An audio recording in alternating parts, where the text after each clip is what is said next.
Коопсуз шаар долбоорунун экинчи этабында Жалал-Абад шаарындагы 12 көчөнүн кесилишине камералар орнотулмай болуп турат. Долбоордун башы 2018 жылы башталып, 2020 жылы камералар орнотулмак. Бирок пандемиядан улам коопсуз шаар долбоору быйыл ишке ашырылууда. Бүгүнкү күндө анкерлердин куюу иштери жүргүзүлүп атат.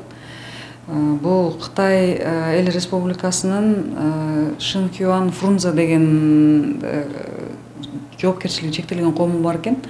Ошол тарап жүргүзүп атат бүгүнкү күндө иштерди. Долбоордун талаптарына ылайык жол чийиндери чийилип, жетишпеген жол белгилери толук орнотулууга тийиш. Андан сырткары камера орнотулчу көчөлөрдүн кесилиштери да кеңейтилүүсү зарыл. Эгер иш аракеттери өз мөөнөтүндө аяктаса, коопсуз шаар долбоору Жалал-Абад шаарында август айынан баштап ишке кирет. Бизде азыр 104 жол белгиси алынган 2020 жылы.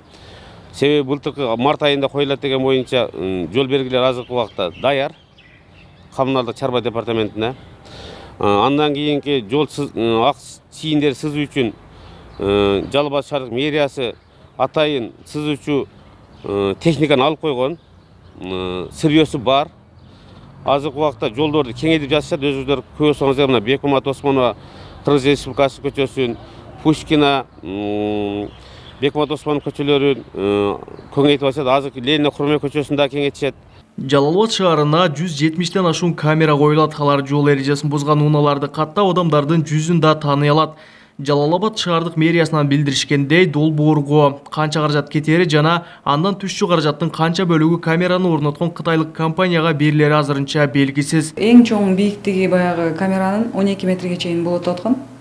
Ал 360 градуста айланып, бардык ошол 20дан 50ге чейинки периметрди алып тартат деген.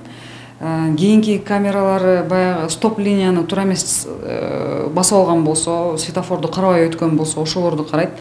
Бирөөсү баягы туура эмес жерге токтоп калган болсо карайт. Алар эми номерине чейин, номерден адамдын жүзүнө чейин определять этип берет деген да. Кошумча биз суранып атабыз, баягы подземный переход бар го. Ошол жерге дагы адамдын жүзү тааный турган камераларды мындай өзүңөрдүн эсебиңерден коюп бергенге жардам бергиле депчи. Себеби коопсуздук деле керек да бардык жердечи. Долбоорду ишке ашырып жаткан кытайлык компания Жалал-Абад облусунда 48 жерге камера орнотоору пландалган. Алардын 12си Жалал-Абад шаарында болсо, 32си Бишкек Ош жолуна коюлат. Мындан сырткары Жалал-Абад балыкчы автоунаа жолуна да 4 жайга камера орнотулмакчы. Кабылбек Көчкөнбай, Тынчбек Тоолдаев, Жалал-Абад облусу.